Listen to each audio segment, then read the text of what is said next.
ये 3 मासूम बच्चियां, ये तीनों सगी बहन, और इन तीनों ने अपने घर के 9वीं मंजिल से कूदकर खुदकुशी कर ली। ये तीनों गेम खेलती थीं और गेम खेलने की इस कदर आदी थीं कि तीनों ने एक साथ गेम के टास्क को लेकर 9वीं मंजिल से छलांग लगा दी। और जो गेम वो खेलती थीं, बताया जाता है वो कोरियन गेम था। मोबाइल पर बच्चे बहुत से गेम खेल रहे हैं, इसी तरह का ये गेम कोरियन गेम बताया जाता है। ये तीनों बच्चियां यही गेम मोबाइल पर खेल रही थी और इस कदर खेल रही थी, इतना खेल रही थी कि तीनों ने जान दे दी। मां बाप सावधान, मोबाइल ले रहे जान। आप हिल जाएंगे तस्वीरें देखने के बाद, और जो कमजोर दिल वाले हैं, ये तस्वीरें विचलित कर सकती हैं, वो ये तस्वीरें ना देखें। ये पहली तस्वीर आप देख रहे हैं, 3 तस्वीरें, ये 3 मासूम बच्चियां, ये तीनों सगी बहन, और इन तीनों ने अपने घर के 9वीं मंजिल से कूदकर खुदकुशी कर ली। ये तीनों गेम खेलती थीं और गेम खेलने की इस कदर आदी थीं कि तीनों ने एक साथ गेम के टास्क को लेकर 9वीं मंजिल से छलांग लगा दी। और जो गेम वो खेलती थीं, बताया जाता है वो कोरियन गेम था। मोबाइल पर बच्चे बहुत से गेम खेल रहे हैं, इसी तरह का ये गेम कोरियन गेम बताया जाता है। ये तीनों बच्चियां यही गेम मोबाइल पर खेल रही थी और इस कदर खेल रही थी, इतना खेल रही थी कि तीनों ने जान दे दी। अब तरह जो भी इस खबर के बारे में जान रहा है वो हिल जा रहा है। इसी तरह की इमारत थी, मल्टी स्टोरी, 9th फ्लोर पे, उसके 9th फ्लोर से छलांग लगाई 3 बच्चियों ने, तीनों आकर नीचे गिरी। दिल्ली से सटे गाजियाबाद में दिल दहला देने वाली घटना हुई। 3 सगी बहनों ने 9वीं मंजिल से कूदकर खुदकुशी कर ली। जिन बच्चियों ने जान दी, उनकी उम्र सोचिए 16 साल, 14 साल, 12 साल की बच्चियां। 3 बच्चियों के एक साथ सुइसाइड से इलाके में दहशत मची।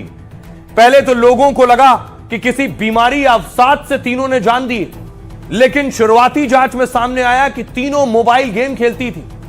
पिता ने गेम खेलने से रोका और डांट लगाई तो वो बर्दाश्त नहीं कर पाई, और रात करीब 2 बजे तीनों ने कमरे को अंदर से बंद किया, फिर स्टूल रखा और एक एक कर बालकनी से छलांग लगा दी। पिता ने रोते हुए बताया कि बेटियों को मोबाइल गेम खेलने की बहुत आदत थी, दिन भर गेम खेलती थी, आसपास के लोगों से बात तक नहीं करती थी। वो 3 साल से सिर्फ गेम खेल रही थी, और सोचिए ताज्जुब ये कि 2 साल से बच्चियां स्कूल तक नहीं जा रही थी। तीनों कोई कोरियन गेम खेलती थी और कहती कि हमें कोरिया ही जाना है। जिस फोन से बच्चियां गेम खेलती थी, पुलिस ने उसे जब्त कर लिया है और जांच कर रही है कि बच्चियों को गेम का कोई टास्क तो नहीं मिला था, क्योंकि बहुत से ऑनलाइन गेम हैं जो बच्चों को टास्क देते हैं, अगर आपने कुछ कर लिया तो ये करिए, ये करेंगे तो ये मिलेगा। मोबाइल गेम में कहीं छत से कूदने जैसी कोई चुनौती उस गेम में तो नहीं दी गई थी, और तीनों का एक साथ कूदना भी कहीं गेम का बताया काम तो नहीं था। अब सवाल ये, अब देखिए जरा कैसे बच्चियों ने छलांग लगाई। घर के अंदर जब पुलिस पहुंची तो पिता बच्ची के मौजूद हैं, जो बता रहे हैं बच्चियों ने कैसे छलांग लगाई है 9वें माले से। यहाँ इसमें कमरे कितने हैं सर? 3 कैसे जॉब पे? ये तो मैं दोबारा रूम बना रहा था ना उधर, इस बार ये जो आप देख रहे हैं ये वही स्टूल है, इसी पर पैर रख के तीनों बच्चियों ने कूद लगाई है।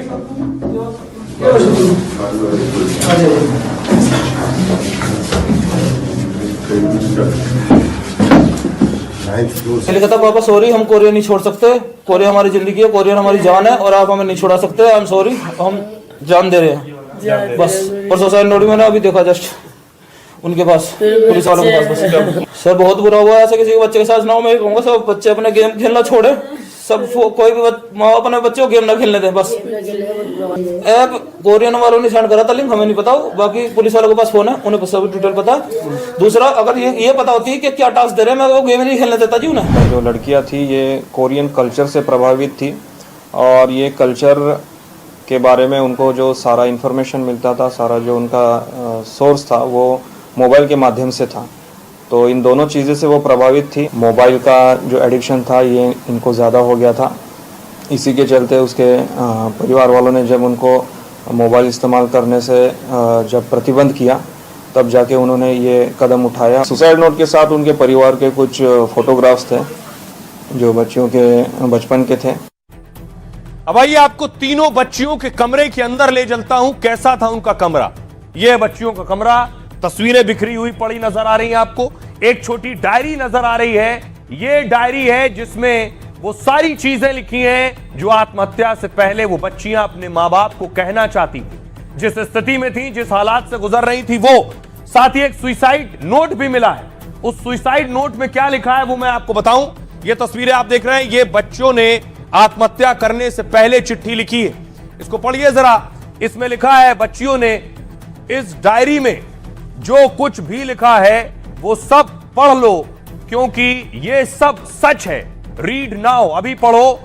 उसके बाद नीचे बच्ची ने लिखा है, आई एम रियली सॉरी, मुझे माफ कर दो। उसके बाद दूसरी तरफ लिखा है, सॉरी पापा, और बीच में एक इमोजी बनाई है, एक चेहरा बनाया है, उसमें देखिए आंखों से आंसू निकल रहे हैं। बच्चियां अपना दर्द पिता को बयां कर रही हैं इस चिट्ठी के जरिए। और इतना ही नहीं, बच्चियों ने घर की दीवार पर भी लिख रखा था। घर की दीवार पर बच्चियां लिख रही थीं, मैं अकेली हूं, अंग्रेजी में लिख रही थीं, और दीवार पर सारा दर्द बयां किया है। नीचे जो कार्ड दिया है वहां लिखा था कि I am very very alone. और बच्चियां सोचिए किस हालत में थीं, ये सब कुछ दीवारों पर लिख रही थीं। और ताज्जुब ये कि मां बाप इसे समझ नहीं पा रहे थे, पढ़ नहीं पा रहे थे। 2 साल से जो बच्चियां स्कूल ना जा रही हो, सिर्फ घर में रह रही हो, वो किस हाल में होंगी। अब देखिए जरा बच्चियों के घर का हाल क्या था। गाजियाबाद में जिन 3 बहनों ने 9वीं मंजिल से कूदकर जान दी है, पुलिस उनके कमरे में पहुंची तो हैरान करने वाली तस्वीर थी। कमरे की दीवारों पर अकेलेपन और मायूसी भरे मैसेज लिखे। कहीं पर दर्द बयां करते हुए लिखा है, हमारा दिल टूट गया है। एक दीवार पर लिखा है, मैं बहुत अकेली हूं। दीवार पर दूसरी जगह लिखा है, बहुत ज्यादा अकेली हूं। एक जगह दर्द भरे संदेश की लाइन मिटाने की भी कोशिश हुई है। पुलिस को लड़कियों के कमरे में 8 पेज का सुसाइड नोट मिला है, जिसमें बच्चियों ने पापा से माफी मांगी और डायरी का जिक्र किया है। लिखा, सॉरी पापा, हम गेम नहीं छोड़ सके। कोरियन गेम हमारी जिंदगी, हमारी जान है। अब आप हमें नहीं बचा सकते, हम सुसाइड करने जा रहे हैं। और यह नोट भी मिला। इस डायरी में जो कुछ भी लिखा है वो सब पढ़ लो क्योंकि यह सब सच है। इसे अभी पढ़ लीजिए। आई एम सॉरी पापा, रियली सॉरी। सुसाइड नोट में एक रोती लड़की की नीचे इमोजी बनी है। सुसाइड नोट में जिस डायरी का जिक्र है, पुलिस उसकी जांच में जुटी हुई है। सुनिए जरा, इसकी जांच हो रही है, सुनिए फॉरेंसिक एक्सपर्ट क्या कह रहे हैं। इस तरह से इसमें आई को बनाया गया है, डोमिनेंटली जो है बहुत प्रोमिनेंट तरीके से, या कैपिटल में लिखा गया है। ठीक है, इसकी बात कर रहे हैं जो हाईलाइट किया हुआ है जी। ये जो है, तो यहाँ पे ये है कि कॉन्फिडेंटली जो बच्चे थे उन्होंने इसको लिखा है। ठीक है, वो अपनी बात को जो है इफेक्टिवली कहना चाहते हैं। देखिए जो इन्होंने लिखा है, ट्रू लाइफ स्टोरी। ठीक है, अब लाइफ में LIF ये कैपिटल रखा है। इसका मतलब ये इसको लेके ये काफ़ी गंभीर हैं और इस चीज़ को हाईलाइट कर रहे हैं। मतलब कुछ न कुछ इनके माइंड में उस समय चल रहा था कि कुछ हम एक्शन लेंगे, क्या लेंगे वो श्योर नहीं था, लेकिन कुछ लेना है, कुछ करना है, कुछ गलत कर देंगे, इसके खिलाफ हम जाएंगे। जो भी वो करना चाह रहे हो, जिसको रोका जा रहा हो, उसके बगावत की बू इससे आ रही है। देखिए आई ब्रो जिस तरह इन्होंने बनाया है, जनरली जब हम कोई इमेज बनाते हैं इसके अपोजिट बनाते हैं। आई ब्रो जो है ऐसे बनेगा, यानी ये कहीं ना कहीं निगेटिव सोच रहे हैं, कुछ गलत है माइंड में करने को। और क्योंकि रोने का ये पिक्चर है, रोने का इमेज ये बनाए हैं, और जिस तरह से इन्होंने मोटा धार जो दिखाया है, मतलब ये बहुत ज़्यादा जो है दुखी हैं, कुछ तो गड़बड़ होने वाला है। और ये देखिए माउथ भी ये क्लोज फॉर्म में रखे हैं, उल्टा किए, जनरली हम ऐसे बनाते हैं। तो ये सब चीज़ें शो कर रही हैं कि ये प्रोमिनेंटली, डोमिनेंटली कुछ गलत निर्णय लेने की ओर बढ़ रहे हैं या लेने वाले हैं। सुसाइडल टेंडेंसी या होमिसाइडल टेंडेंसी, कुछ भी ये कर सकते थे। अब सोचने वाली बात यह है कि 3 बहनें एक कमरे में 2 साल से रह रही हैं, स्कूल नहीं जा रही हैं, किसी से बात नहीं कर रही हैं, सिर्फ गेम खेल रही हैं। कौन सा गेम है वो गेम? इस तरह का कोरियन गेम मोबाइल्स पर बहुत से विदेशी गेम है, इसी तरह का गेम वो खेल रही थी। आइए आपको बताऊं कि आखिर इस गेम में ऐसा क्या था, ये मोबाइल गेम ऐसा क्या करते हैं। आत्महत्या करने वाली तीनों बच्चियां कोरियन गेम खेलती थीं और Korean love game online game है जो कि साधारण खेल नहीं है, बल्कि यह एक ऐसा ब्लू व्हेल जैसा टास्क और चुनौतियों से जुड़ा हुआ गेम है। ब्लू व्हेल की वजह से 2017 में 6 से 10 बच्चों की जानें गई थी, जिसके बाद 2018 में इस गेम पर गृह मंत्रालय ने बैन लगा दिया था। अब ब्लू व्हेल गेम की तरह ही कोरियन लव गेम सामने आ गया है। इसमें गेम में एक साथी मिलता है आपको, कोरियन कल्चर से वह आपको प्रभावित करता है, वो खुद को एक बेहद खूबसूरत कोरियन या विदेशी बताता है। इसमें खेल के साथ अनोखे तरीके से ऑनलाइन चैटिंग भी होती है। शुरुआत दोस्ती प्यार से होती है ताकि बच्चों का भरोसा जीता जा सके। भरोसा जीतने के बाद उन्हें छोटे छोटे टास्क यानी टारगेट दिए जाते हैं। जैसे जैसे समय बीतता है चुनौती मुश्किल और जानलेवा होने लगती है। अगर खिलाड़ी टास्क पूरा करने से मना करता है तो उसे धमकी दी जाती है।